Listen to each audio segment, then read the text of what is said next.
चोपदाराच्या दर्शनाला निघालेल्या वारकऱ्यांचे वेगवेगळे पेहराव आपल्याला बघायला मिळतात आणि असाच एक आगळा वेगळा पेहराव तुम्ही समोर बघता आहात। हा पेहराव आहे चोपदाराचा पेहराव आणि हा अंगरखा, हा राजदंड आणि ही पगडी अतिशय वैशिष्ट्यपूर्ण आहे।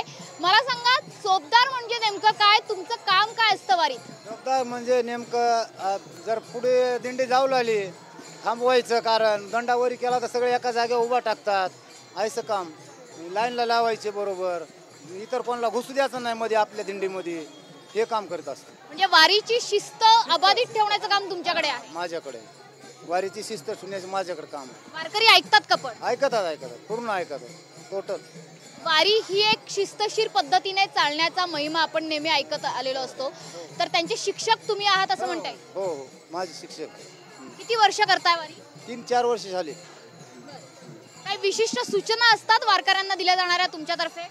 काय हेच असं घाण करू नका, काय हे करू नका, व्यवस्थित चला, असे सूचना असते। कसं वाटतंय आता चोपदाराचा हा अंगरखा चढवल्यानंतर, हा पोशाख चढवल्यानंतर कसं वाटतंय?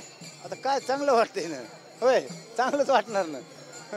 बरं, हा अंगरखा तुम्ही शिवताय किती वर्ष शिवताय? जवळजवळ 22 वर्षापासून आमची ही परंपरा चालू आहे आणि ह्या निमित्ताने आपल्याला सुद्धा सेवा घडते वारकरी संप्रदायाची, कारण हा वारकरी संप्रदाय फार अनादी कालापासून आहे।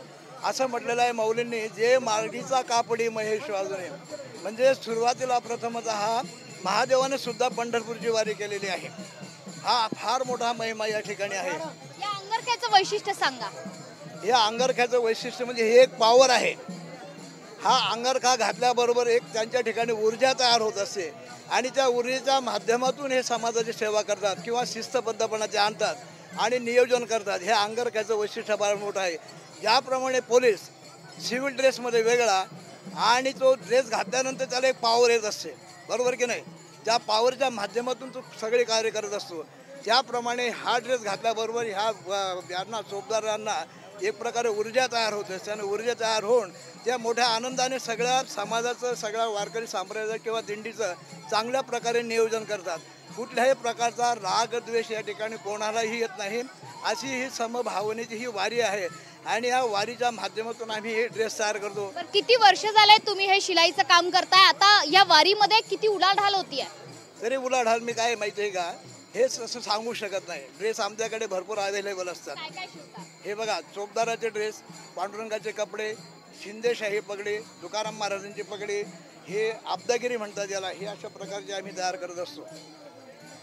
हे अब्दागिरी तयार करतो आणि त्याचप्रमाणे पालखीवर जी छत्री धरली जाते एक सावलीसाठी माऊलींना किंवा इतर यांना, ही अशी छत्री पण आम्ही तयार करत असतो। अशा प्रकारचे हे आम्ही साधनं तयार करतो। बरं, आता वारकऱ्यांना चोपदार काय संदेश देणार आहे? आता काय संदेश, चालायचं दिंडीमध्ये। तुम्ही शिक्षक आहात, पोलीस आहात?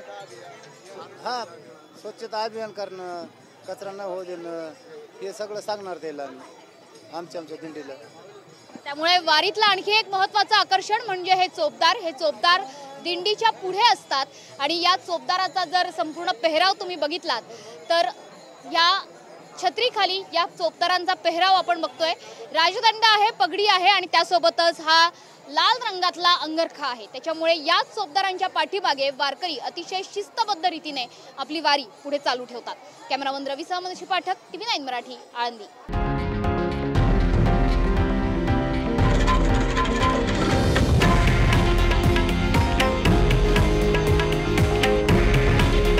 हे आहे देशातील नंबर 1 न्यूज नेटवर्क आणि आपण पाहत आहात TV9 मराठी। काळजी तुमची, हित महाराष्ट्राचं।